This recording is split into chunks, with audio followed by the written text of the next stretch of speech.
Greetings, fellow travelers, vagrants, explorers, wildlanders, and welcome to episode 43 of the Retro Wildlands. My name is Nomad, and this is my gaming podcast where I like to share my thoughts and experiences with a video game that I have discovered or rediscovered while roaming the gaming wildlands. Thank you very much for tuning into the show today. I am glad to have you with us. It's always a pleasure having company on our expeditions into the wildlands, so whether this is your first journey with us or you've traveled with us before, prepare yourself for an adventure. Dee Dee, our canine expedition leader, will be making the usual rounds to get you settled in. By sniffing your leg profusely, all while making awkward eye contact. Just keep still, let it happen, and be sure to give our boy a nice scratch behind the ears when he's through. While Dee Dee's methods are a little unorthodox, I suggest you follow his lead to the letter, because where we're going today is somewhere dark and dangerous. We're going to need to keep our wits about us if we're going to make it out in one piece, especially because where we're going has a tendency to flip things on its head. On today's episode, we're going to be checking out a video game that many of you listening probably consider to be one of the best video games of all time. It's a game that is mostly credited for establishing the Metroidvania style of games as we know them today, but it's also a game that refused to be anything but what it set out to be. In a time where 3D games were being developed and published left and right thanks to new hardware like the Sony PlayStation, this particular game had no desire to be pushed in that direction. It showed people that 2D gaming was indeed still alive and thriving. I, of course, am talking about a little game called Castlevania Symphony of the Night. For me personally, the Castlevania series was one that I missed out on growing up and never had a desire to try out as I got older, even though I could tell Castlevania was pretty gnarly looking. Back on the original Nintendo, it was touted as a dark fantasy action-adventure style platformer. You get to play as a demon slayer taking on all manner of dark creatures, so what was there not to love? But it wasn't until I started this podcast that I gave the original Castlevania on the NES a try, and then a little later, I played Castlevania 3. Even though I only had these two Castlevania titles under my belt, I immediately saw what it was that this series had to offer, and I found myself itching for more. While I was reading up on the game's series about a month or so ago, I remembered that there was a Castlevania animated series on Netflix that ended in 2021. I started watching it and was immediately hooked on it. And by playing the two games I had so recently, it helped to immerse myself into the show a bit more. I'm almost done with the third season as I record this, and I am looking forward to what's next. Especially the recently announced animated show, Castlevania Nocturne. So, all of that said, it was time for me to take on the next game in the Castlevania series. I decided to go with Symphony of the Night this time, and that was largely due to Curtis over on our Retro Wildlands Facebook page. He had recommended this one to me quite a while back, and instead of doing extensive research into what game came next chronologically and all that stuff, I just decided to dive headfirst into Symphony of the Night. And holy crap, what a journey I had. Over the course of a few days, I put about 12 hours into Symphony of the Night, saw 2 of its endings, and uncovered about 189% of its 2 maps. While there's certainly more to experience, I felt pretty content after the credits began to roll. I started to think to myself, was Castlevania Symphony of the Night the amazing game that everyone says it is? Would I ever play it again? And just where the hell was that one relic that I somehow missed? Well, get settled in, my friends. I'm going to answer most of these questions on the show today as the Wildlands expedition ventures deep into Dracula's castle. Now, if you're new to the show, I like to kick things off by chatting it up with you all for a little bit and giving you all a peek behind the scenes here in the Retro Wildlands before getting into the episode itself. Depending on what's on my mind, I like to talk about things that are going on with the podcast itself, what games I might be playing, what's going on in my personal life, any projects that I'm working on, and whatever else I feel like babbling about. I'll also read and respond to any comments I received when I put a call out for them on our social media. Now, if none of this sounds interesting to you and you're just here for my thoughts on Symphony of the Night, you can just skip ahead about 7 to 10 minutes and you should get to the heart of the episode. 7 to 10 minutes is just an estimate, but if you want to know exactly where you need to go, check out the show notes where I should have loaded timestamps that you can use to navigate yourself around. But feel free to stick around. It's always great to check in with you all and talk about some games and other things with you, so without further delay, let's get right into it. This is our opening segment that I like to call Campfire Catch-Up.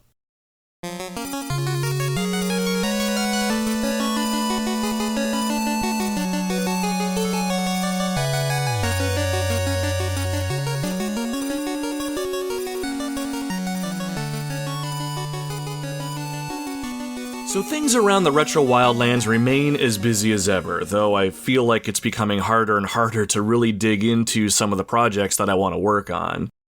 I blame this mostly on my adult job as it's becoming much busier again, and I find when I come home from work, I am completely drained and have very little energy to do much of anything else. But when I'm not spending time with my family or doing things around the home, my mind is always on the Wildlands and the next thing that I want to create. While I enjoy making these podcasts and have absolutely no intentions of stopping this train anytime soon, I keep feeling a pull to dip my toes into the YouTube waters. While I've been putting our backlog of podcast episodes up on our YouTube channel, I keep thinking about all the games that I want to do video reviews on or a couple retrospectives that I have in mind.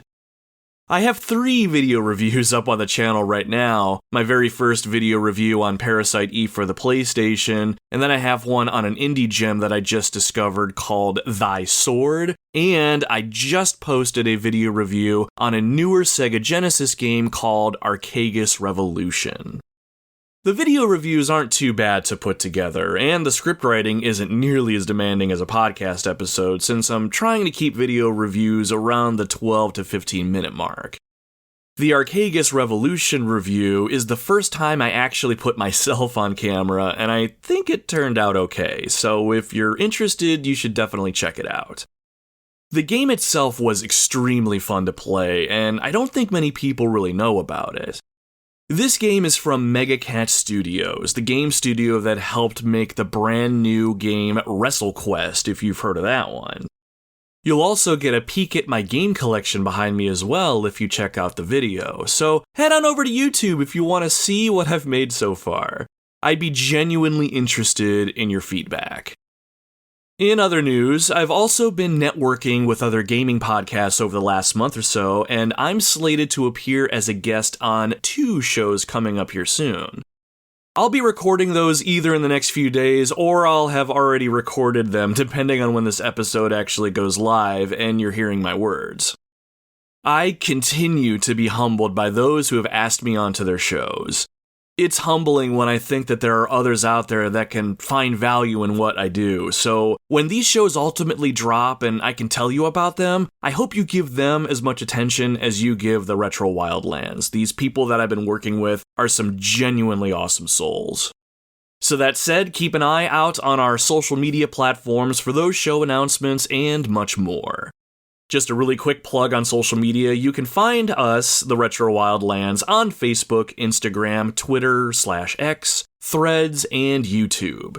Just search @Retro Wildlands on all of these platforms, or you can go to our link tree at linktr.ee/Retro Wildlands and find us all in one place if you are at all interested. Beyond dreaming about making video reviews and being on other podcasts, I've been playing a decent amount of games, though I'm trying to trim that down a little bit and just commit to no more than 2 or at most 3 at a time if I can help it. Since our last catch-up, I've been playing through Final Fantasy VI for the first time. I'm playing through the Pixel Remaster version, and I'm to a point where the quote-unquote major event has happened, and I'm roaming the game map gathering up allies. That's all I want to say if you've never played the game before, but those of you that have played the game should know right about where I'm at. I continue to have a fantastic time with this game, though I think my only complaint is that it seems like all the major character development is waiting until the third act to really dig itself into me. With the exception of Terra, Locke, and perhaps Edgar and Sabin, I'm not too attached to the characters yet. Still, I'm having an absolute blast, and it's very clear to see why this game is as amazing as everybody says. And I am glad that I am finally giving it a chance. By the time this podcast goes live, I can almost guarantee that I'll be back playing Teenage Mutant Ninja Turtles Shredder's Revenge on my Switch. The Dimension Shell Shock DLC is dropping on August 31st, and I cannot wait to pump more time into this game. The DLC is going to have 2 new playable characters, Usagi Yojimbo, the Rabbit Ronin, and then the anti-hero Karai, and they both look awesome to play as. There's also a new survival mode, new color palettes to unlock for your characters, and some brand new music too. Shredder's Revenge is the best Ninja Turtles game that I have ever played, period.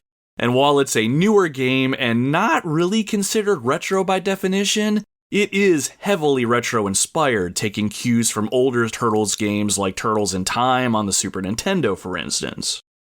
If you are a fan of the Ninja Turtles, a fan of beat-em-up style games, or you just like playing good games, I highly recommend this one. I've also been playing through a retro-inspired game on my Switch called Battle Axe. I can't remember if I've ever mentioned this one on the show before, but it is a top-down hack-and-slash arcade-style adventure that is very reminiscent of an old arcade game. Graphics are also retro-inspired, and it is a fantastic challenge for anyone who likes these kind of games or are just looking for something quick to get into. It also has an infinite mode where you can keep slicing and dicing until you perish, which has been a fantastic time as well. This game should be on all major consoles, not just for the Switch, so if you're curious, you should look this one up. It is not my favorite game ever, and it has some flaws here and there, but if you're up for a hearty challenge and you love to chase a high score, this one might be for you. If I have my way, this is going to be the next game that I put on our YouTube channel and do a full-on video review, so be on the lookout for that. The last game I wanted to mention was another indie gem that I found called Hunt Down. This is a game released back in 2020, and while I'm playing it on my Switch, it's out on the PlayStation 4, Xbox One, and it's even on mobile. It's a platforming run-and-gun shooter that's also heavily 16-bit retro-inspired. The theme of this game is pretty much a 1980s-style cyberpunk sort of adventure. You are a bounty hunter trying to bag some of the baddest criminals in the city, and you have to fight your way through levels of goons and thugs to get your bounty. The gameplay here is extremely tight. The challenge is just about right, but the presentation is top-notch. If you're a fan of this genre or consider yourself a fan of 80s pop culture, you owe it to yourself to check this game out. I've been completing a level here and there are so many of them. Eventually I'll commit to this one and give it a proper video review, but right now, it's the perfect game to pick up and play on the Switch, so I highly recommend checking this one out too. There's a couple other games that I've been poking around with, but I'll leave those for later episodes. I want to commit to finishing Final Fantasy VI so I can do a podcast episode on it, and I want to finish up Battle Axe so I can make that my next video review. I just need to make the time to commit to them so I can make a podcast episode and a video review that'll do these games some justice. No half-assing out here in the Wildlands, my friends. While it makes for slower content output, I have to stand by my golden rule. No content gets posted until I'm proud of it. And on that note, I just wanted to say, I have not had a single person give me grief for this.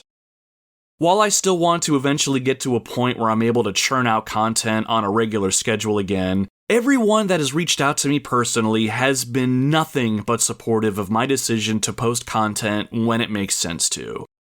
It's something that genuinely bothers me because I want to keep giving you all something to listen to with a level of consistency again, but you all have been just absolutely wonderful about understanding my current limitations by giving me kind words and encouragement. And I cannot be more grateful to all of you. Alright, and with that, I think it's time I stop rambling and we get to the reason that you're all here today. It's time to start talking about Castlevania Symphony of the Night. Nicholas over on our Retro Wildlands Facebook page chimed in about this game and had an interesting question. He asked, "What is the most ridiculous headgear in the game?" This might be an odd answer, Nicholas, but for me, one of the weirdest pieces of headgear I found was the leather hat. The leather hat, I feel, is like the most basic of RPG headgears, and while it barely gives any stat boosts, I just can't imagine Alucard, son of Dracula, wearing this thing even if he absolutely needed that +2 boost to defense. There's plenty of other items that just perfectly fit into this world, much better than a tattered cap does. But, to really answer your question, if I had to choose one piece of headgear that I found the most ridiculous, it would be the sunglasses. All the description says is cool-looking sunglasses. Just ridiculous. Anyway, thank you for writing into the show, my friend. I appreciate it. Curtis also chimed in over on our Facebook page and said, "I'll always remember, when I was younger, playing this game for the second time. I had already beaten the game, but I unlocked the code for the luck run at the end of my first playthrough. I tried it and noticed how hard it was, as the trade-off for the massive boost to your luck was a serious drop in all of your other stats. I remember looking for tips online and finding the Alucard glitch that lets you skip the first major encounter and keep the Alucard equipment for the entire game. Afterwards, I rampaged through the game using the shield rod to literally run through enemies with the Alucard shield, and enjoying the greatly increased drop rate of rare items right up to when a Chrysogrim dropped, and then I rampaged twice as hard." When I first read your comment, Curtis, it was before I had finished my first run through this game, and I was almost taken aback by it. Luck run? What the hell was that? Alucard glitch? There's a way to keep your starting equipment? But I really got excited when you talked about the shield rod and the Alucard shield combo. That just reaffirmed for me how replayable this game is because there are so many different equipment combinations and styles of play. I took the time to look up the luck run and the Alucard glitch that you'd mentioned, and without giving too much away, it really made me want to go back and boot this game up and experience this game in these unique ways. When you find your stride and you're slaying monsters left and right and uncovering the secrets of the castle, it's not hard to have a smile on your face. Without giving the whole podcast episode away, I will say, I think I know why you love this game so much, my friend, because I see a lot of the things that excite you in it. Thanks again for writing into the show, and thank you for the solid recommendation. Inner Demons, the Ghost Rider podcast, hit us up over on our Twitter/X page and said, "This game is truly special, but I didn't always see it that way. As a fan of the original NES games, I was reluctant to accept this new hero at first. He looked, acted differently than my favorite Belmonts, and had no whip. Blasphemy! Years later, I know this game is a masterpiece. I have to admit, when I first booted up this game, I was a little trepidatious myself. I had only 2 Castlevania games under my belt up to this point, but I was already used to playing as a Belmont and using that whip. But somehow, they made Alucard and his sword feel very natural, and I took to it very quickly. I may even prefer it over the whip, not gonna lie. This game is truly something special, and while I don't think it's an absolute masterpiece in every sense, it deserves one of the top spots in all of retro gaming, that is for damn sure. Thanks for reaching out to the show and submitting a comment, my friend. I really do appreciate it. Speaking of Belmonts, the Mad Belmont reached out to the show on our Twitter/X page and said, "My favorite video game ever made. I cannot name a game that I've played more than this game, and it's because the replay value for it is off the charts. The gameplay, music, level design, and even the storytelling are out of this world, and this game made me the gamer I am today." I love that you love this game so much, Belmont, and I hope I do it justice on the show today. While I agree with you on all points, I think it's the replay value that really stuck for me personally. The amount of items and weapons you can find really changes up how you can play this game, and because there are so many options when it comes to equipment, spells, and familiars, I can see going through the game a second time and rolling with completely new tactics. Games where you can get a whole new experience just by making subtle changes like that are truly special, and it's easy to see with Symphony of the Night.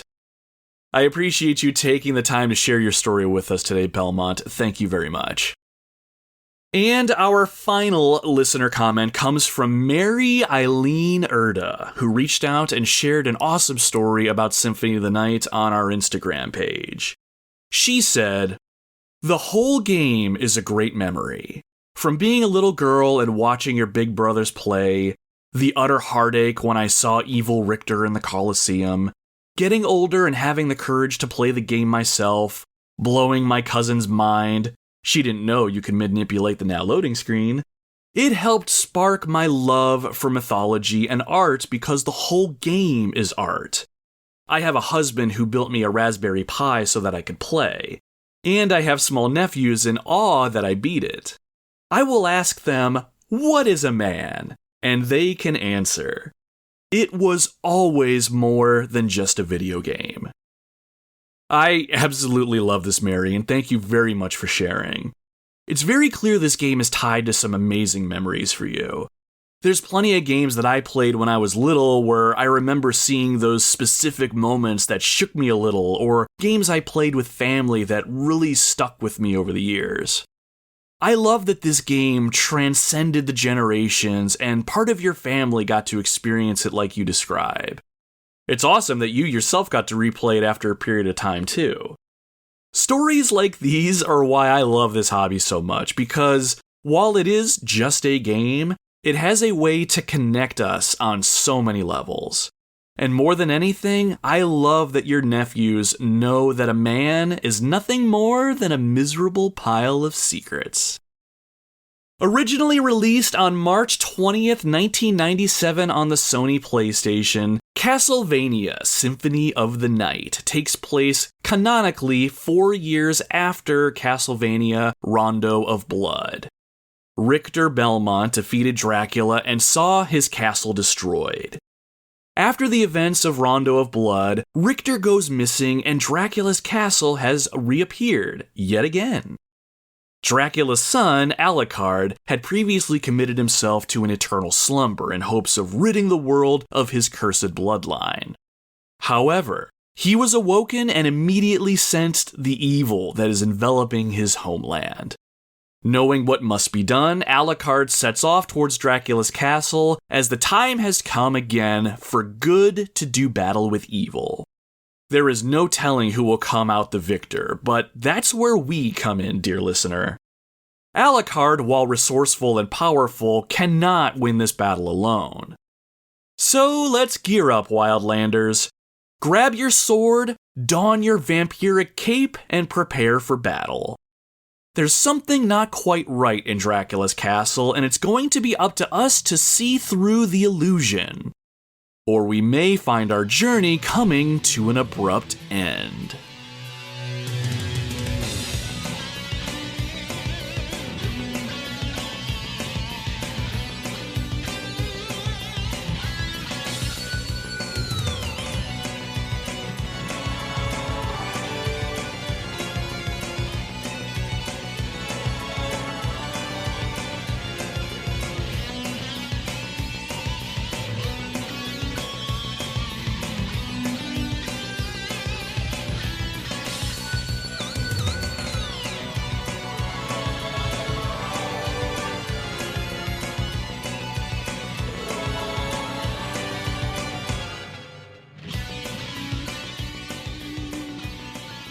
When it comes to things like movies, books, and video games, it's easy for certain titles to rise to the top as those that we must experience.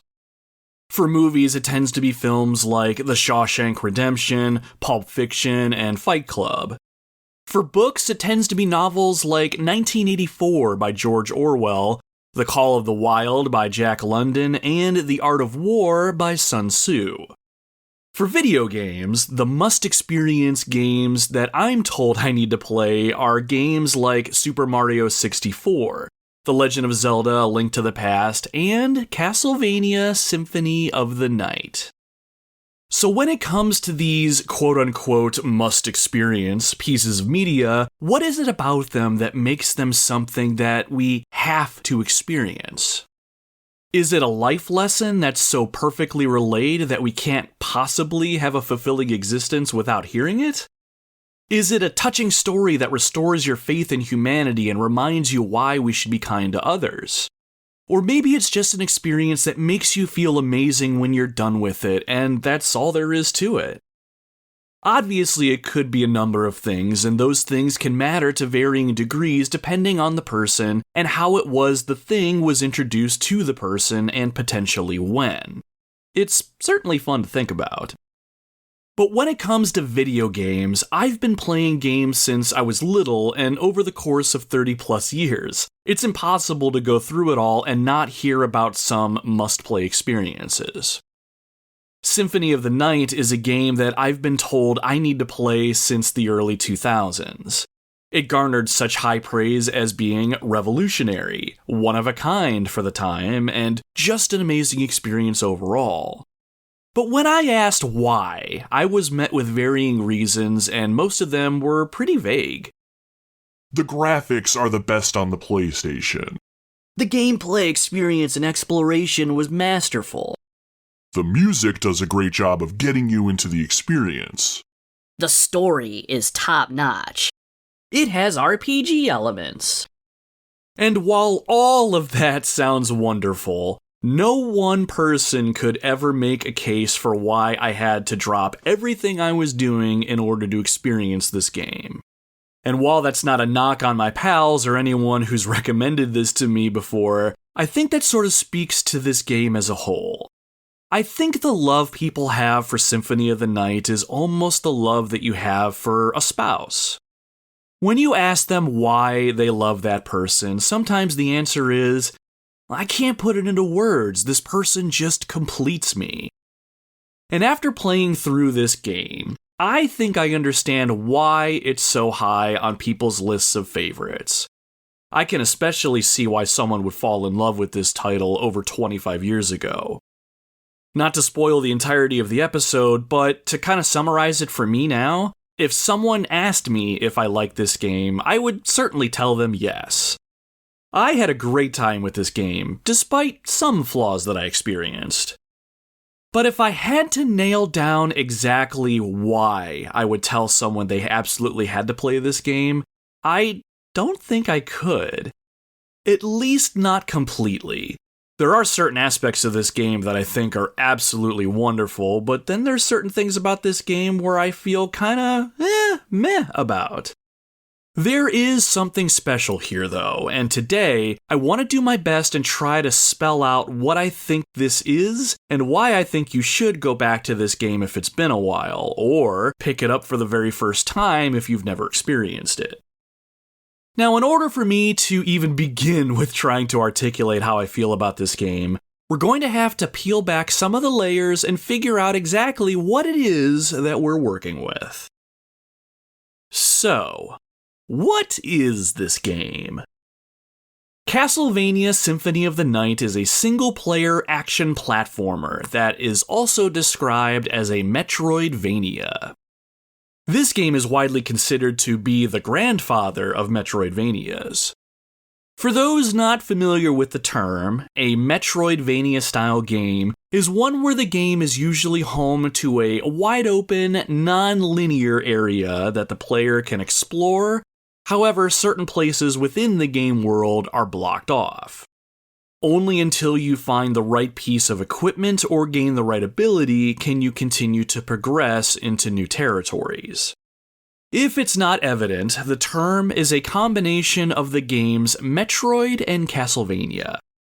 Metroid on the original NES was one of, if not the first video game, to establish the basic principles of a non-linear platformer, giving players mostly free reign over the game world right from the get-go. Super Metroid on the Super Nintendo arguably perfected this approach to gameplay. Castlevania Symphony of the Night took this formula and added RPG elements and other ways a character can develop and get stronger, outside of the idea of just finding the next key item to progress. As the Castlevania series grew and newer games came out, it kept improving upon these ideas and refining them. And thus, the term Metroidvania emerged.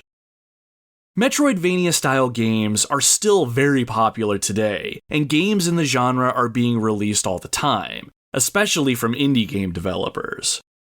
Some of the ones I know and some that I want to play someday include titles like Hollow Knight, Bloodstained Ritual of the Night, Guacamelee, Dead Cells, Cave Story, and many, many more. Symphony of the Night was one of the originals, and while I'm sure newer Metroidvania games executed this style of game better, or thought through some quality of life improvements that I would have loved to see in this game, the genre had to start somewhere. Speaking of starting somewhere, the one place I want to start when it comes to talking about this game is its presentation. This game is absolutely beautiful. While many developers were busy leveraging the newer hardware that the Sony PlayStation brought to the table and focused on 3D games full of eye-catching imagery and polygons galore, Symphony of the Night elected to focus on a 2D approach.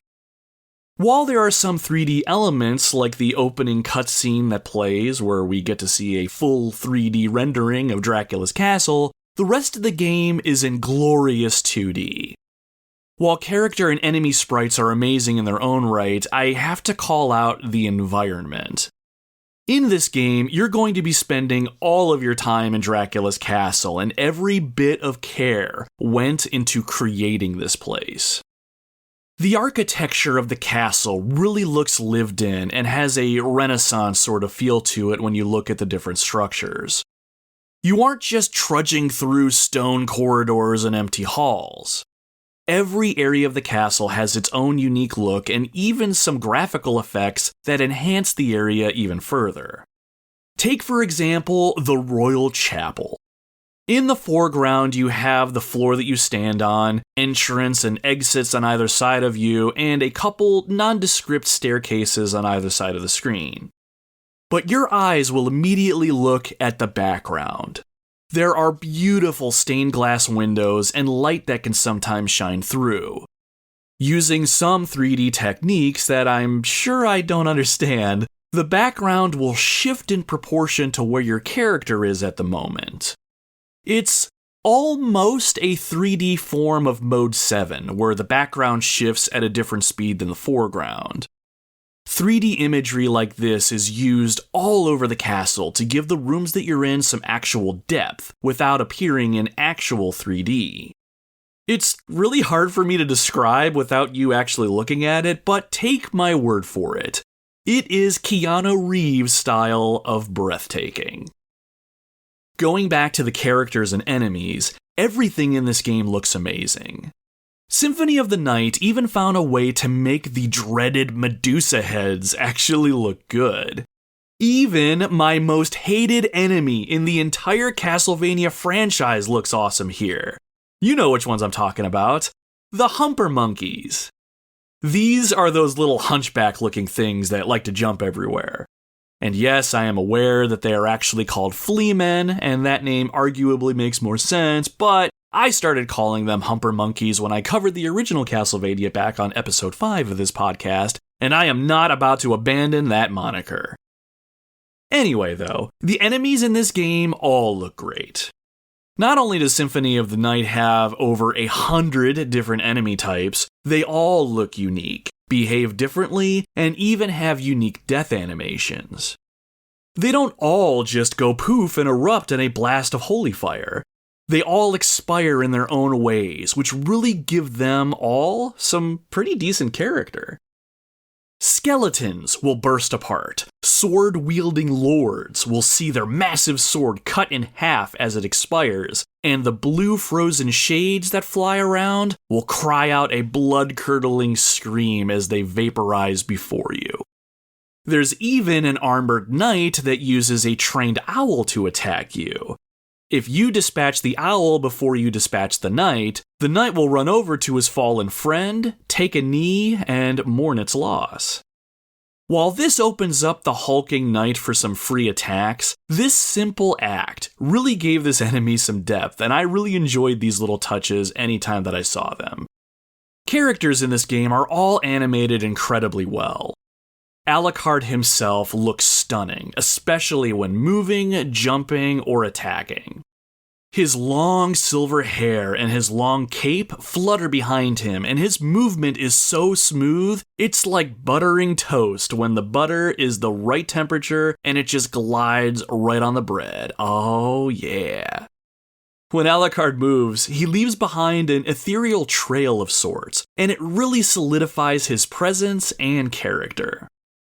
Attacking, ducking, pulling out a shield, it all looks amazing, and that smoothness translates well to the relatively tight controls. Even when Alucard dies, he has somewhat unique death animations too. If he's hit by a fire attack, he'll fly back and burst into flames before becoming ash. If he's hit with an ice attack, he'll turn into solid ice before melting away. And even if he takes normal damage, his own blood will cover himself before he expires. It's a little morbid to talk about, but graphically speaking though, it just adds more and more to his character and gives your death in the game some actual heft. Even his death cry is full of character as he cries out to the sky. Get used to that sound, by the way, because as we get into later parts of the game, you're probably going to hear that sound often. More on that later. Now, we're going to grab the game disc and pop it into our PlayStation, but before we do and fire the game up, I have to call out Symphony of the Night's amazing soundtrack. You'll hear plenty of it during this episode, but I don't think there's a single track that I don't like now that I'm thinking about it. The two Castlevania games that I've already played had some amazing soundtracks, but this game is competing for my favorite in the series so far.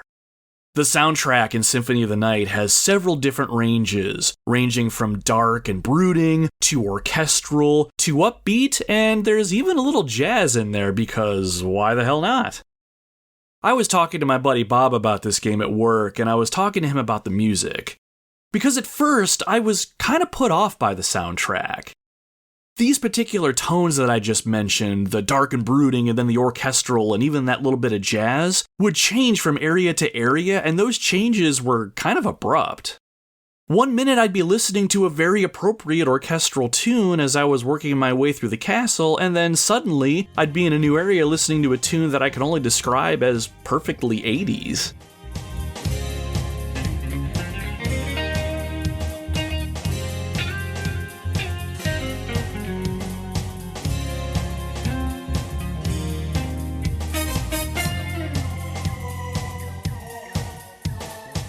It was a little off-putting, but the more I played the game, the more the music not only grew on me, it started to fit into the game world and the experience that the developers wanted me to have. And once I discovered the soundtrack was on Spotify, it was all over from there. Now that I think about it though, there are a couple of vocal music tracks that I didn't particularly care for. Especially the song that plays at the end of the game. I don't know if it's copyrighted or anything, so I'm not going to play it here, but look it up if you can't remember it or if you've never heard it before. A song like this, while beautiful, just did not fit into this game at all for me. Okay, so that's the presentation. This game is gorgeous on the outside, but where it really shines is on the inside. I'm talking about the story and the gameplay. Let's grab the game disc, toss it into our PlayStation, and dive into Castlevania Symphony of the Night. Let me just hit the power button here.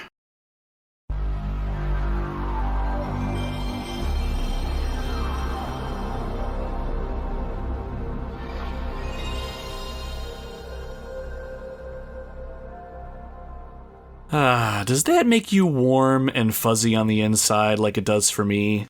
Like, even my skin's a little tingly. Anyway, after the Konami logo makes a 3D stylized appearance on screen, we're taken to the game's title screen. After pressing start, we're taken to a menu with a few options. We're asked to select our destiny by choosing to either select a file on our memory card, change our name, copy a file, or delete a file. To start a game or pick up where you left off, we need to choose File Select. Let's press the X button and move on to the next screen. To start a new game, we just need to select an empty slot on our memory card. Once we do, we need to input a name. Let's see here. Nomad. Perfect. Once we're done here, we press start and begin the game.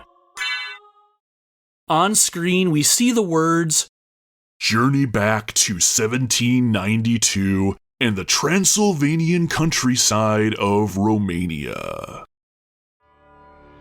A CGI cutscene plays, and we're shown the image of a tattered map that gives way to a mist-covered lake. In the distance, we can see a castle high atop a ledge. This is clearly Dracula's castle, and if you've ever played any other Castlevania game, it'll be instantly recognizable. We zoom in on the castle and take in its features.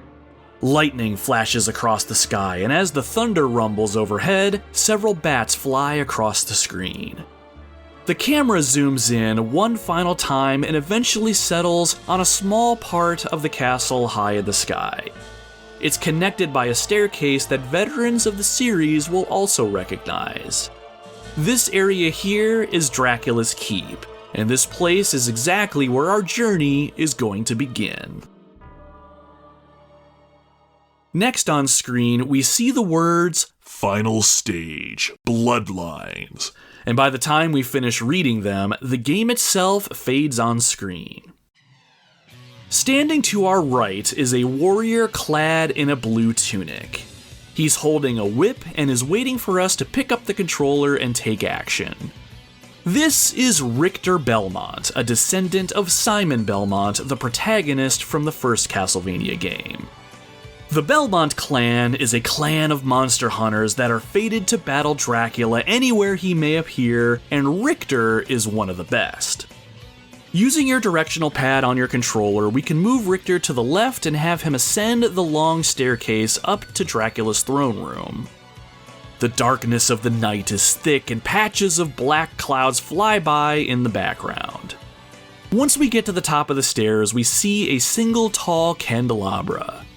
Veterans of the series know exactly what needs to be done here. By pressing the square button on the controller, Richter will attack with his whip. When the whip strikes the candelabra, it breaks apart, revealing my favorite Castlevania sub-weapon, the Boomerang Cross. Sub-weapons make a return in Castlevania Symphony of the Night and can be used by pressing up on the directional pad and your attack button. But sub-weapons require hearts to use, so we need to make sure that we have a stockpile of those. Lucky for us, hearts are hidden in all manner of breakable objects around the castle. As we move forward with Richter, we'll walk by a long dining room table that has a couple candelabras on either side and a vase on the table itself. Couple whip smacks to those and they'll deposit some hearts for us to grab. Our heart total is on the upper left-hand side of the screen, as well as our remaining health. Soon we come to the end of the hallway and we're in Dracula's chambers. The music fades and Richter and Dracula have a fully voice-acted conversation. Die, monster!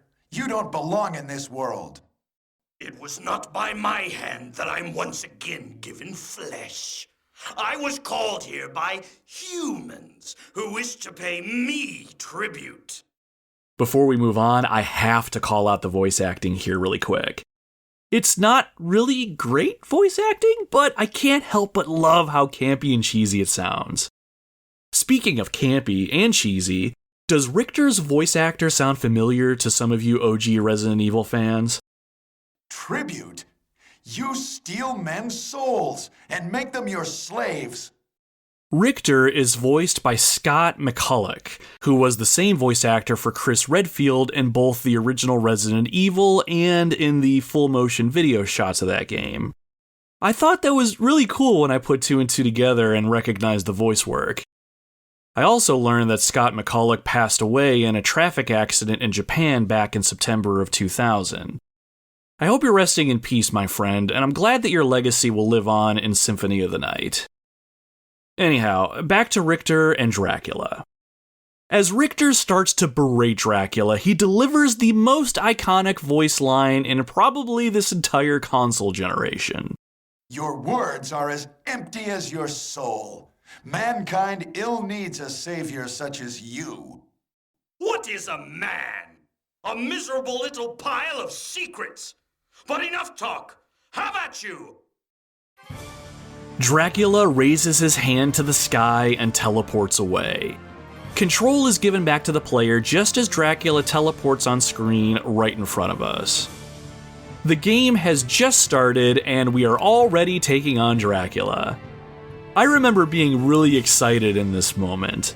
Having played the original Castlevanias, I already had a good idea of what I needed to do. I needed to whip Dracula in the face in order to do him any damage.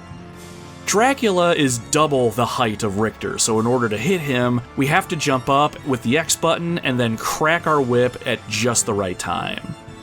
We can also use our boomerang cross sub-weapon in the air here as well, so if we time it just right, we'll hit Dracula once and then again when the boomerang cross comes back. This whole battle was an epic way to start the game. The music that played while approaching Dracula did a really good job of pumping you up as you made your way to Dracula, and the music playing now solidifies that final battle feel. The battle to defeat Dracula wasn't exactly easy though. I never got the feeling that this was a tutorial level because things are happening fast and you don't really have a lot of time to sit back and take stock of what your controls do. Dracula wasn't certainly going nuts or anything like that, but his attacks were frequent, and when they struck you, they really hurt. Thinking about it in that way, it is kind of odd to start the player off in such a crazy battle situation. There was a point where I lost all of my health, but I was revived by a young girl who I would later figure out was named Maria Renard. My life was restored at that point, and it seemed like my power had increased too. Eventually though, I had won the battle, and after a blood-curdling scream from our foe, the scene is seemingly captured in a photograph that is promptly engulfed in flames. No, it cannot be!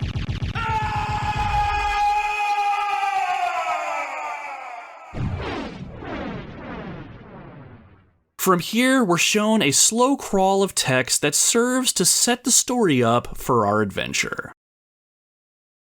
It was Richter Belmont, the legendary vampire hunter, who succeeded in finally ending the menace of Count Dracula, Lord of the Vampires, who had been brought back from the grave by the Dark Priest Shaft.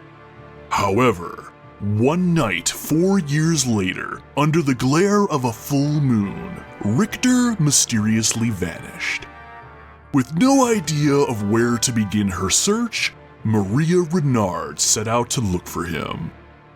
It was then that fate intervened. Castlevania, the Castle of Dracula, which is rumored to appear once every century, suddenly materialized from out of the mist as if to show her the way. Meanwhile, powerful forces were struggling for the soul of a man named Alucard. The very same Alucard who had teamed up with Trevor Belmont to battle his immortal father, Count Vlad Tepes Dracula. Alucard, in order to purge the world of his own cursed bloodline, had submerged his vampiric powers and entered into what was supposed to be an eternal slumber. But now, he is awake and aware of the evil once again at work in his homeland. The time has come once again for the forces of good and evil to engage in their ancient battle. Dracula's castle beckons for you, and no man can say who shall emerge victorious.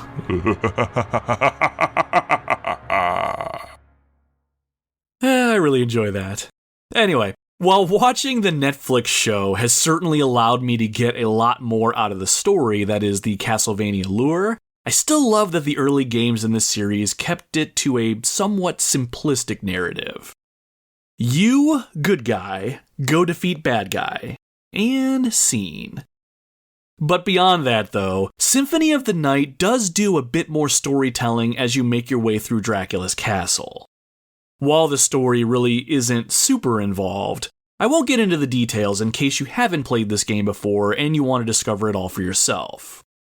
But I will say, playing as Alucard, you'll get a chance to meet several characters on your journey, and all of them will offer a little bit more insight into Dracula's castle and even Alucard himself.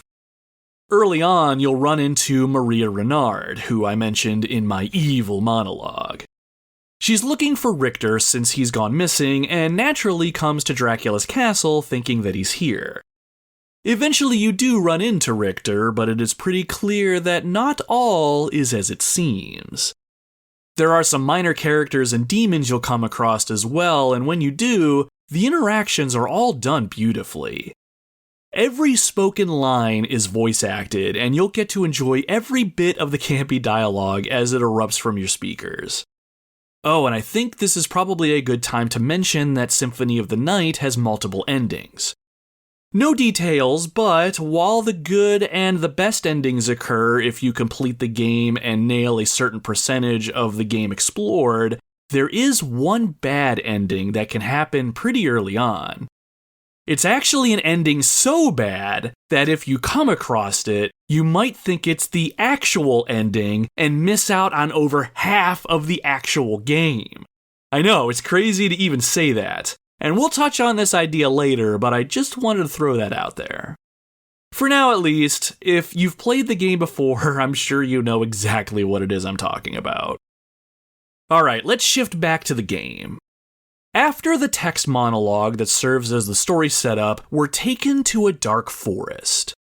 The screen is scrolling from left to right very quickly, and in a flash, we can see our story's hero race on screen. Running at full speed with an ethereal trail being left in his wake, Alucard is on a collision course with the front gate of Dracula's castle. With practically no effort, Alucard leaps and makes it on top of a drawbridge that's on its way up and flies past a huge steel door just as it's about to close. The castle is going to have to endure Alucard and his wrath whether it wants to or not. At this point, the player will take control of Alucard. It's dead quiet, and only the sounds of the howling winds can be heard. Just like with Richter, the directional pad is what we use to move Alucard around. We move him to the right of the screen, and almost immediately we are face to face with a huge monster. The gigantic wolf creature stares Alucard down, red eyes fixed on his pixelated jugular vein. I remember being somewhat surprised at this point. A hulking enemy like this right off the bat? Well, it's not going to kill itself, so we step into action. Pressing the square button will have Alucard attack, but he doesn't have a whip like Richter or any of the other Belmonts who came before him did. Alucard carries a sword. While it's quick to swing, the range is certainly more limited than any of the whips that you may have used before. We need to make sure that we're close to our enemies before we can take them on effectively.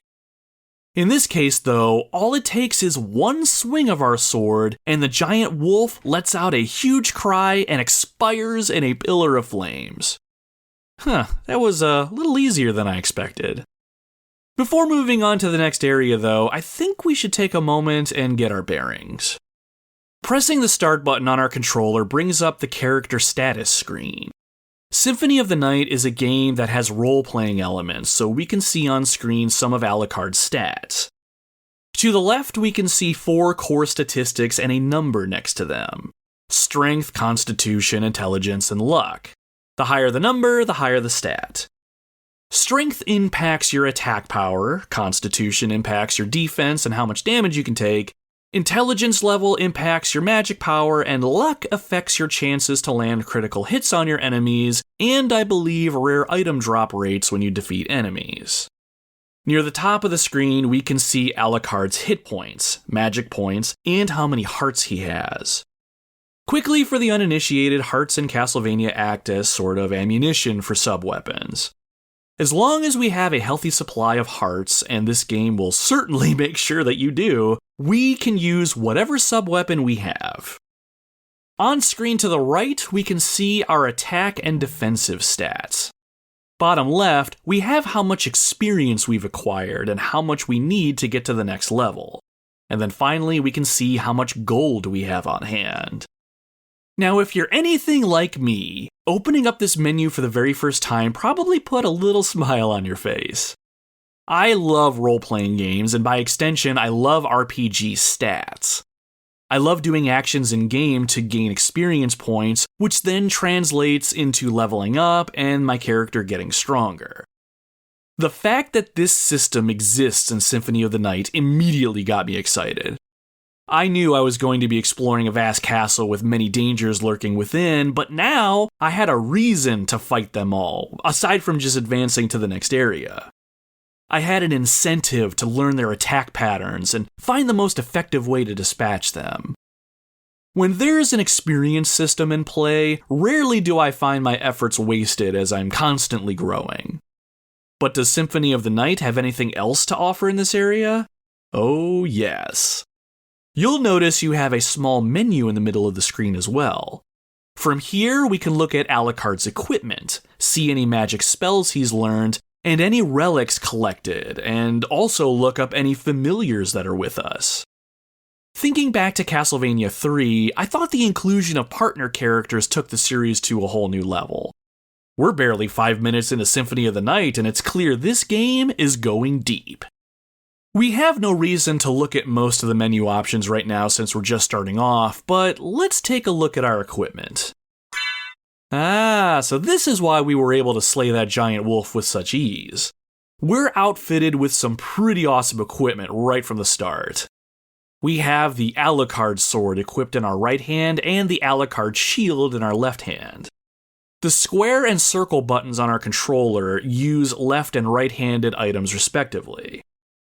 We also have the dragon helm equipped on our head, the Alucard mail on our chest, which comes with a prompt that says it's strong versus all attacks, and a cloak called the Twilight Cloak.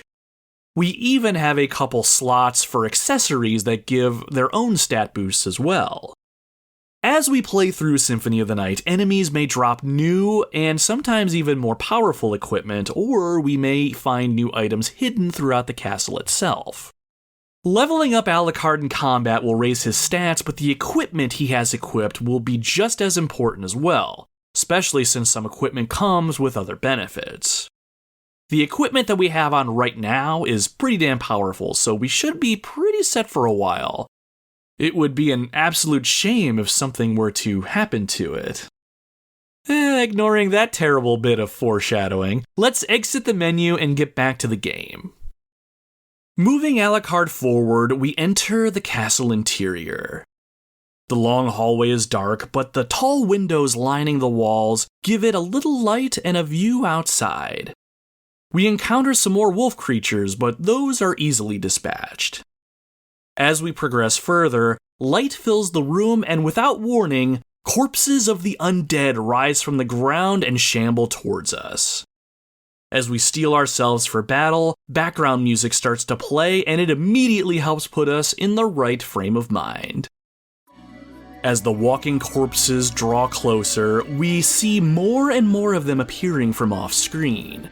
No matter though, these rabble are nothing.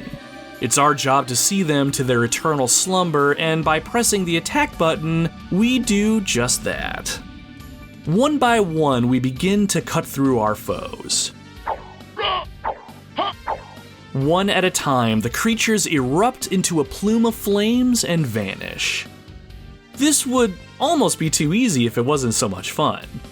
And as this is all happening, Alucard is slowly gaining more experience. Eventually, we get enough to level up, and the game stops for just a brief moment to let us know that this has happened. With a level increase, we get some basic stat increases, as well as an increase to our overall hit points, magic points, and heart points. When I gained my first level, the whole thing just sunk its teeth into me. I probably spent more time than I should have here in this little hallway, just trying to take out some more enemies and grinding out a few more levels. I love the grind, and the idea of potentially over-leveling myself and preparing for some tougher battles down the road really excited me. So in the spirit of my first playthrough, let's put Alucard to work for a little bit.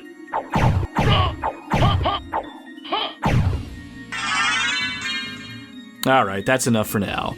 Let's keep pushing on, shall we?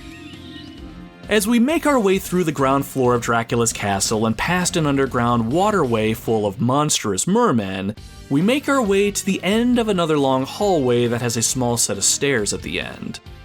The bottom of the stairs protrude outwards a little, almost unnaturally so. Pressing down on the D-pad, we have Alucard duck, and then we have him slash with his sword. Sure enough, there is something there. The protrusion gets knocked away, and out falls our first consumable item, a turkey.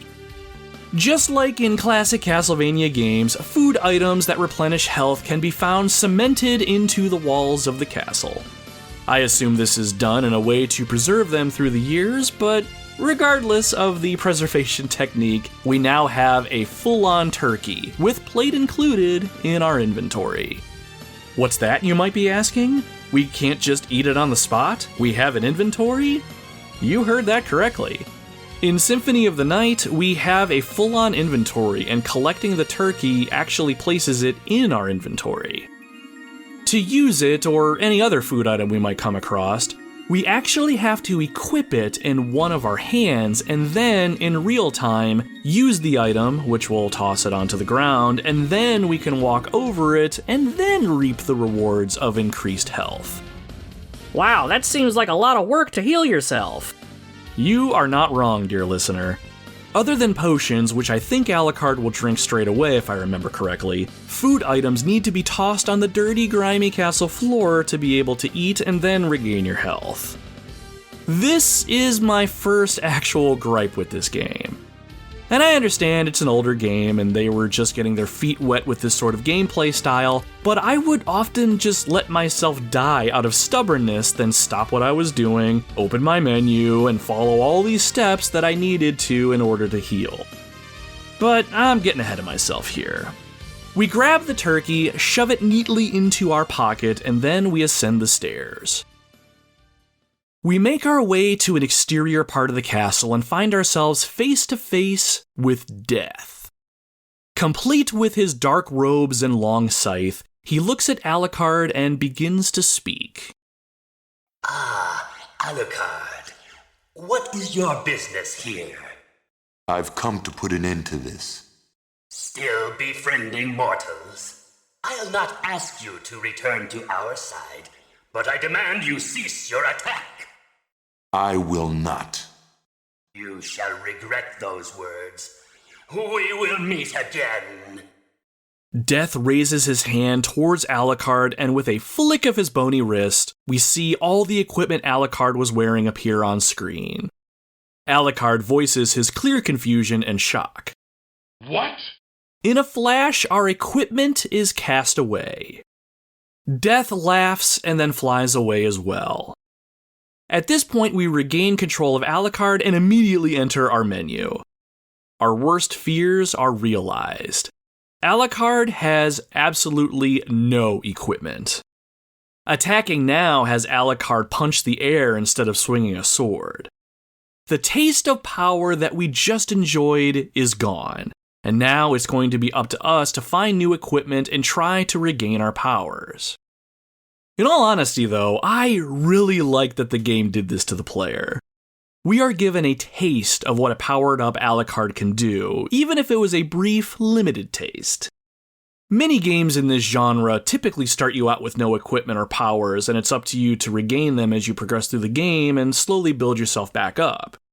Symphony of the Night is no different in this regard, and I think it's my favorite aspect of the Metroidvania gameplay style as a whole. Nevertheless, we have no time to sit and ponder our predicament. We need to keep moving. Our goal is to destroy this castle and defeat evil where it stands. At this point in the game, we're really left to our own devices here. There are no waypoints telling us where to go. We'll just have to explore the castle and see what secrets we can find and pathways we can discover. And this right here is my favorite idea behind this entire game. Symphony of the Night doesn't really hold your hand. It lets you explore Dracula's castle in whatever order that you want. The castle is a sandbox of sorts, and you're on your own to explore and conquer it. Now, you won't have immediate access to every part of the castle, though. Some doors are locked and can only be opened with the right relic, and some areas of the castle can't be accessed until you've found and learned the right ability. So all that said, where do we start?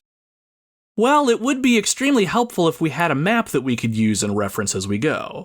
Well, oddly enough, we do. Or at least we have a map of the places that we've explored already. Pressing the select button on the controller, we're shown a map of the castle. Unless we find an actual map, all we can see at the moment are the rooms that we've been in before. These are marked as blue little squares on the map. Really, the best thing that we can do is just go exploring and see what we can find and defeat a few of Dracula's minions along the way. So while there's much more under the surface, this is the general setup for Castlevania Symphony of the Night. You're mainly going to be exploring the castle and filling out your map. The most fun I had with this game was going from room to room and just seeing what I could discover. There are tons of unique enemies in this game, and as you encounter them, you begin to learn about them and find easier and easier ways to combat them and defeat them in battle. You're fairly weak to start, and it'll take multiple hits to see an enemy vanquished in some cases, but eventually, your level will increase and you'll come across better weapons, and then soon you'll be one-shotting your foes and casting their corpses aside with very little to no effort. But what else does this game offer from a gameplay standpoint that makes this experience one of the best? Well, allow me to touch on some of the relics that you'll come across and how those will impact gameplay. Symphony of the Night's relics are unique items that have their own separate screen in the menu. When you acquire a relic, it will bestow upon Alucard an ability. It can be something that you have to activate with the press of a button, or it can be a passive ability that is always in place. Some relics aren't required to complete the game, but others are essential for progression. One example of a relic that isn't really required is the Spirit Orb. When you're in possession of this relic and the ability is set to on in the menu, a numeric value will appear above an enemy when you deal damage to it. This will allow you to understand how much damage that you're actually dealing to an enemy. This can be incredibly useful if you're trying to figure out if there's a specific weapon type that's more effective against certain monsters, or if you're trying to gauge the effects of specific abilities. There's also the Fairy Scroll that will display the name of the enemy that you're currently attacking at the bottom of your screen. These are cool relics in their own right, but they're not anything that you absolutely need. Relics like the Leap Stone and the Soul of Bat are a couple that you will absolutely need in order to experience this game to the end. The Leap Stone allows Alucard to double jump, meaning when he jumps, you can jump again while in midair, increasing Alucard's jump height. You'll find ledges and overhangs that you just can't quite reach while you're exploring the castle, but finding the Leap Stone is how you'll need to progress. Now, the Soul of Bat is an interesting relic, and this will lead into a conversation about some of Alucard's awesome vampiric powers. When you're in possession of this relic, you're able to have Alucard change into a bat at the push of a button. As long as you have magic points to use and sustain the transformation, you can fly all over the place, which dramatically changes and expands your ability to explore. Just press the R1 button and... presto, you are now a bat. And if that weren't cool enough, there's more relics that you can find and add to your bat form's abilities. Fire of Bat will allow you to shoot a fireball as a bat, damaging enemies. Echo of Bat gives you a sonar wave that you can use to light up dark rooms. And Force of Echo allows you to damage enemies with your sonar wave ability. These open up multiple ways to explore the castle and battle your foes. You also have the ability to turn into a wolf, as well as a cloud of mist once you find the appropriate relics. I didn't use Alucard's wolf form all that much, but its dash ability allows you to get to some of those hard-to-reach places. But I did use the cloud of mist form pretty often. Not only is it required for you to get to some blocked off areas of the castle and progress through certain obstacles in the game, enemies cannot harm you while you're in your mist form. You can't harm them either, though, unless you find my favorite relic in the entire game, the gas cloud. This allows you to deal damage to enemies in mist form when you touch them. And the best part? Your white misty form is changed to a brown one. Yes, you pretty much become a fart cloud, and it is absolutely hilarious when you engulf an enemy and slowly watch it choke and die. All that's really missing is the fart noise Alucard should make when you transform into this poisonous mist. Just press the L1 button and... Can you imagine?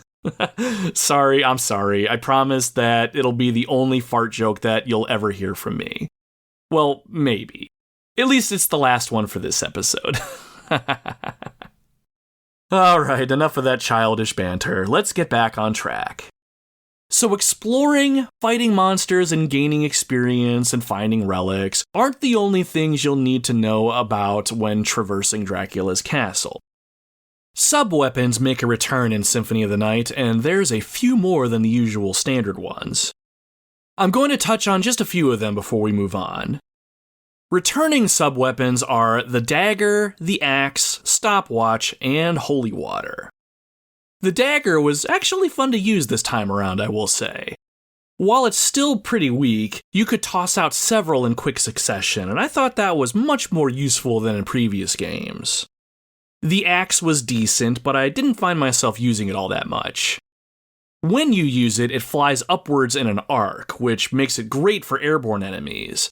But Alucard has decent jump height, even before gaining the ability to jump higher, so I usually didn't have a hard time hitting enemies up high. And maybe it was me, but the axe just seemed pretty weak in this game. Moving on to the stopwatch, it is used to completely stop enemies on screen, but not all enemies are susceptible to this. There was this witch enemy that I remember coming across that would have a shield up in front of her constantly, and using the stopwatch made short work of her because I could get behind her and attack her from behind. But this enemy was literally the only enemy that I consciously made an effort to use the stopwatch on, so I often avoided the stopwatch anytime I saw it. The holy water was the one sub-weapon that I found myself using consistently. When you toss it out, it will break open and a flame will erupt on the floor. Anything touching the flame will take damage. It was great for bigger enemies and often melted them in 1 or 2 applications. Now, some of the new sub-weapons making an appearance in this game included the Bible, the Rebound Stone, and the Agune? Sure. The Agune, and another item I can't pronounce that looks like salt cubes. The Bible would float around Alucard causing damage to anything it touched. The Rebound Stone would bounce off surfaces dealing damage to anything it touched. The would deal lightning damage to enemies, and the salt cubes acted a lot like holy water. While I liked these new additions, I didn't use them hardly ever. The Bible was great in areas that had Medusa heads or other pest-like enemies, but that's all I used that for. The rebound stone had the potential to be a powerful weapon, but the bouncing of the stone was almost a little too random to be relied upon. The lightning thing admittedly wasn't something that I messed around with a ton, so I can't really speak to it. I used it once or twice and just never really found it all that useful, but it wasn't until I finished the game that I read that you had to hold down the attack button after the lightning made contact with an enemy to get some sustained damage out of it, but in the moment I had no idea how this item was really supposed to work. I did make use of the salt cubes though, if holy water wasn't around. The cubes would come out in 2s or 3s and did damage upon contact. I felt like the salt cubes did a little bit more damage than the holy water, and they were pretty easy to use, and I used them just like the holy water and saved them specifically for bigger foes. Oh, and one more I forgot to mention was the Holy Cross. Now, this isn't the boomerang cross that I loved so much in previous games. This cross will actually cast a powerful spell and damage all enemies on screen. While it was awesome to see and amazing to use to clear out an entire area, it costs a whopping 100 hearts to use, so its use to me anyway was extremely limited. Because of that fact alone, I just got along without this one. Now, as you explore, you'll find that enemies and sometimes objects you destroy will drop money. It'll be a little while before you discover what all the money you collect can actually be used for, but it absolutely behooves you to collect it wherever and whenever you can. Eventually in your travels, you'll come across an area of the castle called the Long Library. The library section of the castle is one of my favorites. I really enjoy the music in this section, and there's just something elegant about this place. It's not the most difficult area, and it's not even that graphically appealing, but the library exudes a classy, elegant atmosphere that makes demon slaying seem very, graceful. But that's not all the Long Library has for us to experience. Eventually, we'll come to the back of the library and come face to face with the Master Librarian himself. He's the keeper of the library and watches over all the accumulated knowledge that has been amassed over the centuries. He's in possession of some special items, and with enough coin, he may even part with some of them. As Alucard approaches the librarian, he's eager to strike a deal if that means he can gain an advantage over his enemies. It's been a long time, old one. Oh, it's you, Master Alucard. What do you need? I need your help. Young Master, I cannot aid one who opposes the Master. You won't go unrewarded. Really? In that case, just tell me what you need. From here, we get a menu that appears on screen.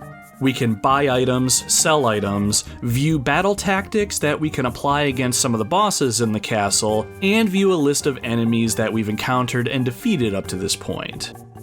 Depending on how much money you have when you first discover the librarian, you'll be able to walk away with a decent array of items.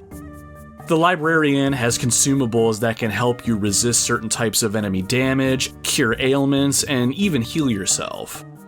More importantly, in my opinion, the librarian has several pieces of equipment that you can use to make yourself stronger if you need the boost. You can sell items you find to give yourself a boost in coin, but the problem here is you could only sell gems that you find. While this isn't a bad thing, really, I was surprised to learn that you can't sell any old equipment that you find that you don't need anymore. I think at one point in the game I had 7 cloth tunics that were all but useless up to that point in the game, and all they were doing was just hanging out and taking up space in my inventory. Not that your inventory space is limited, it was just one extra item I had to scroll past. Wasn't the end of the world or anything, and I suppose I could appreciate the librarian only wanting shiny, valuable things, but one of the unspoken rules of RPGs, I feel like, is that I expect shops to take all of my worthless junk and pay me for the privilege. but part of me also liked seeing everything I had hoarded throughout the entire game, so there was that, I suppose. Checking out enemy tactics for a small fee will give you access to a video you can watch and see how best to defeat a certain boss. These are useful, but I didn't waste my money on them. Instead, I would save my game in a save room, come here and watch a video, and then reload my previous save after I got what I wanted out of the video. If you do want to plunk down the coin and keep it plunked down, that video can be watched an infinite number of times after you pay for it. Either approach is fine though, to each their own. Now before moving on, make sure to check out the enemy list. This bestiary is a great resource if you want to get more information on the enemies that you're facing in the castle. You'll see their stats and also see if they have any specific weaknesses. If you are a completionist, it's pretty satisfying to explore the castle fully and fill out the entire thing. I don't think you'll get any sort of in-game reward if you do, but I can certainly appreciate the appeal. There's one more thing I want to touch on before we move into the real meat of Symphony of the Night.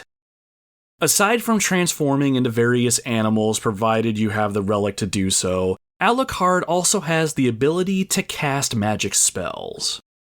The librarian can sell you magic scrolls that teach you how to use your spells and will put them in the menu for you to view, but I believe I heard somewhere that these are not necessary, and if you know how to cast a magic spell and have the required magic points to do so, you can do this at any time. Spells include the ability to steal the health from nearby enemies and even shoot fireballs, for instance. You can even summon spirits to fight with you. While this all sounds awesome and adds yet another layer to this game experience, I actually went my entire time playing this game not casting a single one of these spells. So how do you cast a spell? Well, it's not as easy as using a sub-weapon. You actually have to input the appropriate button command to cast a spell, and these button commands are very similar to some of the more complicated fighting game moves out there. Here's an example of one of the spells, I think. Using the D-pad, you have to start from the left and then move your D-pad up and to the right in one motion and then end with pressing the attack button. If you do it right, Alucard will shout, "Dark Metamorphosis!" and the spell will take effect. But if you do it wrong, you'll just find yourself flailing your weapon around while the enemy closes in on you. On one hand, I liked the addition of these spells as they increased your options while playing and really gave Alucard more ways to show off his demonic powers. But on the other hand, I could never get a spell to work when I needed it to. I'm not great at fighting games in general by default, and I've always had an issue with more complicated command inputs, so I gave up trying and just never utilized the spells in this game. I was able to complete the game without the use of a single spell, so that should tell you how important they are. For those of you listening, I'm genuinely curious if you felt the same way while playing, or if you were able to master all of Alucard's spells. Speaking of summoning spirits to fight with you, I almost forgot about one more game feature that I thought was really cool. In Symphony of the Night, Alucard can find relics that will allow him to have a familiar to accompany him on the battlefield. Several familiars are available to us, including a bat, a winged demon, and a fairy, just to name a couple. You can only have one familiar with you at a time, but while they're with you, you can enjoy some awesome benefits. For example, the bat familiar will attack enemies for you. The demon familiar will also deal damage to enemies with its long spear, but it also has the ability to spot and activate out-of-reach switches within the castle. So this creature is essential in accessing certain areas of the castle. And the fairy familiar is more of a support type of creature. While she doesn't seem to do much at first, if you have any potions in your inventory and find yourself injured, the fairy will automatically use them on you to get you back to stable health. The nice thing about this ability is she'll use your weaker potions first, and then go towards the stronger ones, but she will never use the big ones like elixirs, which is nice. If you get hit with a status effect like stone or poison, the fairy will heal you if you have the right item in your inventory. And on top of all that, she is the only way to use the life apple item. If you die and have one of these in your inventory, she'll use it to revive you on the spot and you can continue to fight. It's pretty neat. Best of all though, the fairy will call out spots in the wall, ceiling, or floor that Alucard can break open to reveal hidden items or paths. She is my favorite familiar by far, but as I got more comfortable and took less damage, I traded her out for a more damage-dealing one. What continues to add layers to this game is the fact that your familiars will also level up with you. As you gain experience by killing creatures, your familiar will get stronger. As they pass certain level milestones, they'll gain access to additional abilities. It pays to stick with a familiar that you like and have them grow with you, but don't be afraid to swap them out from time to time. You never know what areas they might find for you or different abilities they may use and help give you that much needed edge. Okay, I think that's about all I have for the gameplay, and even then, I'm sure I'm missing something. This game is massive, and everything about it is either right in your face or hidden in plain sight. I will say, Symphony of the Night suffers from being slightly too ambitious sometimes, and some of the things you come across end up becoming clutter and needless. While there are a lot of items in this game, both consumable and equipable, it's not always inherently obvious what something does or what benefits you reap by using it or wearing it.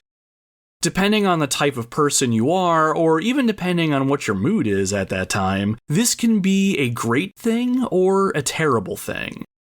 Great because the game will have you experimenting and trying new things to uncover benefits that weren't inherently obvious. Terrible if you find yourself lost and unsure what to do when you have an item you need in your pocket and just never knew how to use it right. Here's a great example, and I don't think this gives too much away about the experience. At one point, you'll come across a long corridor with spikes on the ceiling and on the floor. Even in your mist form, there is no way to get past this area because you have to rematerialize and open a door at the end of the hall. As soon as you do, the spikes will repeatedly damage you until you perish. For the longest time, I had no idea how to get past this area. But then I tried something completely random.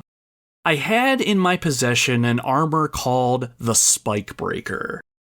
I wasn't using it because I had armor with better stats at the time, but the description on this particular piece of armor read, Spike Breaking Armor. I thought to myself, I wonder. So I put the Spike Breaker armor on and decided to try my hand at that hallway again. Sure enough, the spikes crumbled under my feet. Part of me smiled, having figured out how to finally get past this area. But part of me was honestly a little pissed that I had the key to my salvation on me and had no idea how to use it. This won't be the only time this would happen to me, and I find I'm torn every time I encounter something like this. I love that the game makes you experiment with items that have vague descriptions. Discovering what they do is very rewarding, and I can only imagine young kids back in the day would rally their friends around the slide at the playground just to let them know what a specific item did or how they found a way to use it. But playing this as an older adult, I found it annoying because I didn't want to be bogged down by roadblocks quite like this. The pacing of the game overall was generally pretty smooth, but when I would get to points like this, it was a genuine disruption. Thankfully though, those moments weren't all that common, and eventually I did cave and check out an online guide here and there if I was really stuck. Oh, and one more gripe before we continue on. For a game as involved and as well put together as this, I was not happy that the series staple knockback was still present. When Alucard takes damage, he'll get flung back before landing back on his feet. While he's being flung back, you lose control of him. Now, while there's no bottomless pits to be flung into this time around, thank God, you can find yourself frustrated if you're trying to climb high areas like the clock tower, for instance. There's one clock tower room that is so cramped, it's incredibly hard to climb on its own. But to make matters worse, the developers thought it would be fun to put a bunch of Medusa heads in this room that continually spawn. I kept getting knocked back to the very bottom of the room and having to climb the gear platforms over and over again. It was giving me some genuine anxiety, and I did not appreciate it. Screw that room and any room that looks like it from this point forward. Now, before we finish up this episode, there's one big thing I still haven't mentioned that Symphony of the Night veterans have probably been waiting patiently for. For those that haven't played this game before and want to experience this game's story and exploration on their own terms with no hints as to the ending or what lay ahead, I encourage you to stop the podcast here. I know there are some out there that want to stay as far away from gameplay and story spoilers as possible in all manner of media, and I want to respect that. So if you don't want to hear about the very big twist in this game, it was nice having you here on the podcast today with us, and I will talk to you next time. Otherwise, you may want to strap yourselves in. I'm going to touch on the multiple endings to this game and how you can miss a very, very big part of this game if you don't explore enough of the castle. And I have to say, it is a damn shame if you miss it too. So I'm going to take a quick break and allow anyone who wants to head out to do so. When I return, we're going to talk about the inverted castle.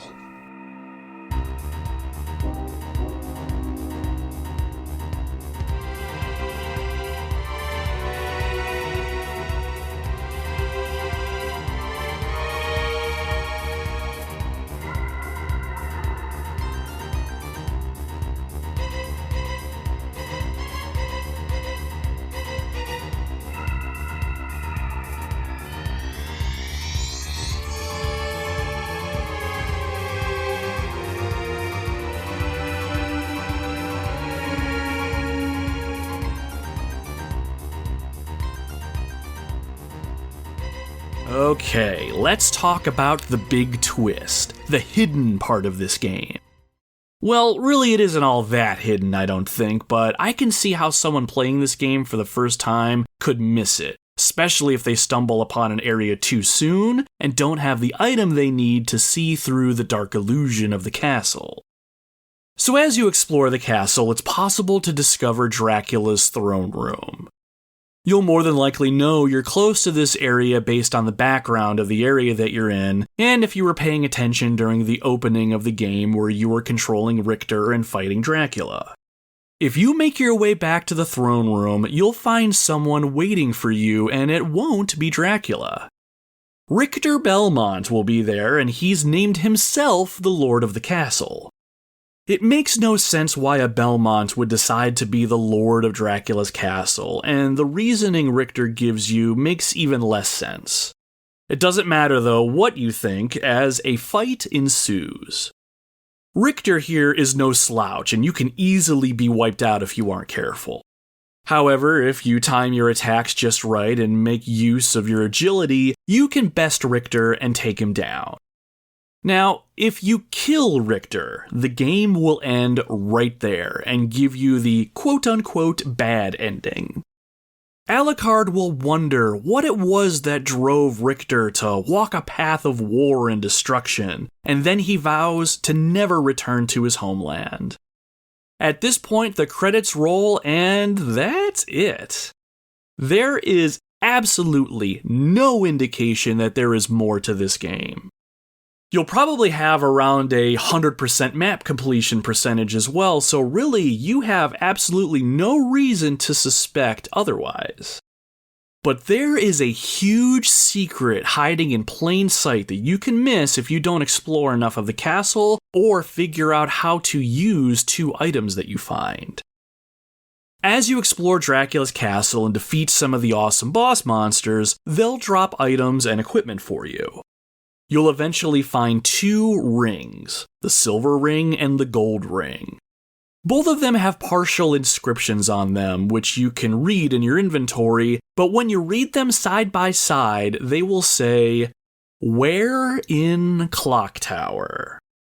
You'll have been through the Clock Tower area at some point by now, and there's a big room with a large gear on the wall in the center of it all. If you wear these 2 items in this room, a secret passageway will open. If you follow the passage, you'll come across Maria Renard. She'll concede to Alucard that something is wrong with Richter and agrees that he must be stopped, but she can't help but feel as though he's being controlled by something. Before parting ways, Maria will give you the Holy Glasses and says that they will help Alucard see through the castle's illusions. If you equip these Holy Glasses and then confront Richter, you'll notice a green orb floating aimlessly over Richter's head. That orb is your target. Doing what you can to not harm Richter, you need to face him in battle and do enough damage to the green orb to destroy it and free Richter from the mind control that he's under. Once you do that, you'll discover that Richter was being controlled by the Dark Priest Shaft. At this point, Shaft summons a brand new castle from the sky and retreats into it. After some dialogue with Richter and Maria, Alucard decides to go on alone, find Shaft, and finish this once and for all. At this point, you teleport into the inverted castle in the sky. It's pretty much the same exact castle you just explored, but the entire place is literally upside down. Now your mission is to explore this new castle, find 5 pieces of Dracula, and use them to activate the final battle with Shaft. When I learned how to access the inverted castle, I was torn again between being very excited but also very irritated. While I argue uncovering its existence isn't that hard if you're committing yourself to exploring as much of the original castle as possible, I can see how this whole experience can be missed. If you trigger the bad ending, there is zero mention of there being more to do in this game. I can only imagine how many kids played this game when they were little, killed Richter, saw the credits roll, and assumed that that was all there was to the game. That thought alone is just baffling to me. But again, looking at the other hand, I think the idea of the inverted castle is absolute genius. While some may think it's a lazy design choice to just flip over the original map that you were in so you can get more gameplay, it really is a fantastic way to not just double the size of the game, but it gives players a whole new challenge and a way for Alucard to keep growing. I am no level design expert by any stretch, but I have to imagine they had to create the initial castle while keeping in mind how players would have to traverse it once it was flipped upside down. And while I found myself using Alucard's bat form far more than I would have liked to get around some of these places in the inverted castle, the overall design of it was just amazing to me. It was exceptionally challenging as well, and I thought that was a very welcome addition. I found myself one-hit killing most everything in the original castle up to that point, but now, enemies were stronger, they were more plentiful, they had different abilities, so I had to go back to taking my time with enemy encounters and really working through conflicts. Admittedly though, the inverted castle's difficulty spike was a little jarring at first. Not only were there plenty of new and stronger enemies, there were a lot more traps, like these spike traps on wheels that you only ever saw when it was too late to avoid them. While there was a part of me that was almost put off by the idea of re-exploring a castle I just got done exploring, I could not help but feel that pull of discovery grab me all over again. I loved going into rooms and filling out the map in search of better gear and more relics. Some of the boss monsters were a genuine challenge, and I found myself feeling incredibly satisfied when I would successfully fell them. Oh, and remember all of Alucard's original equipment from the start of the game? You know, the stuff that Death decided to just whisk off into nowhere? you can find them scattered in the inverted castle.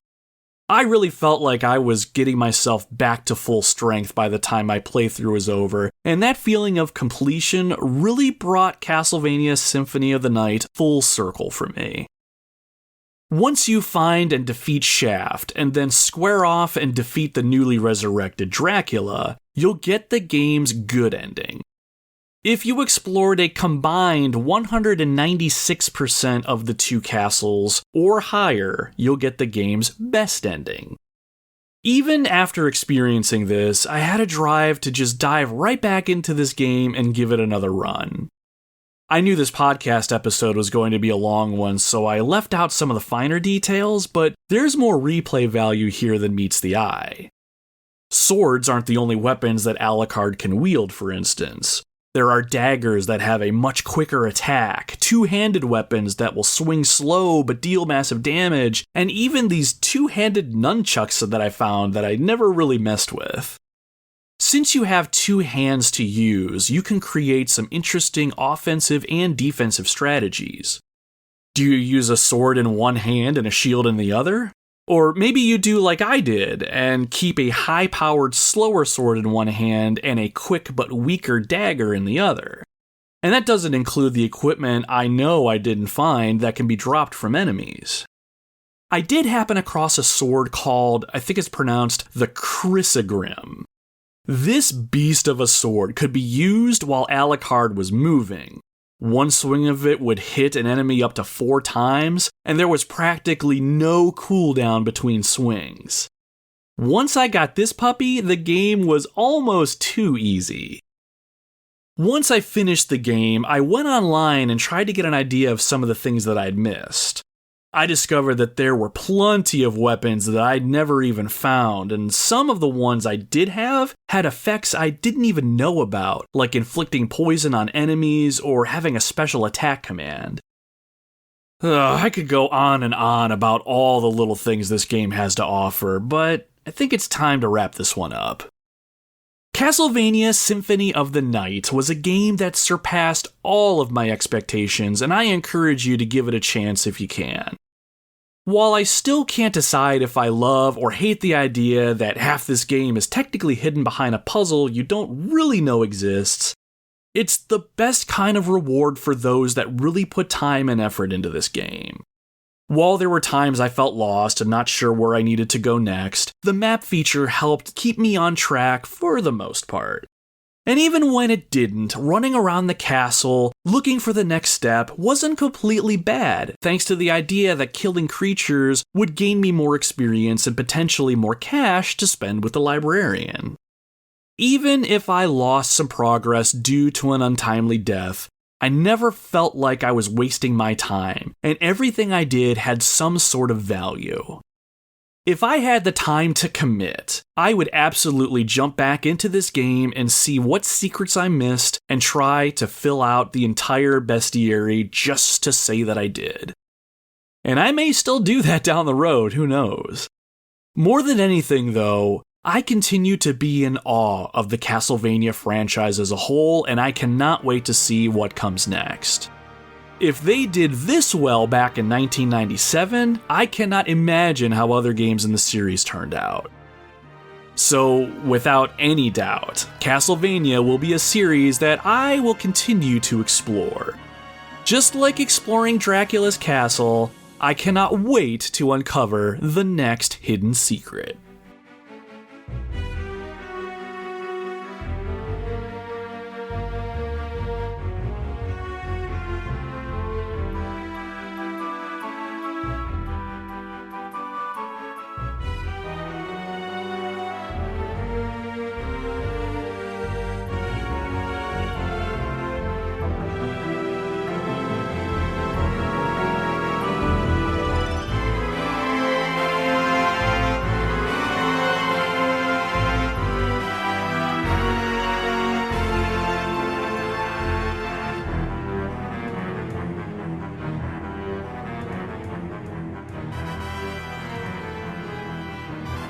And that marks the end of the journey today, my friends.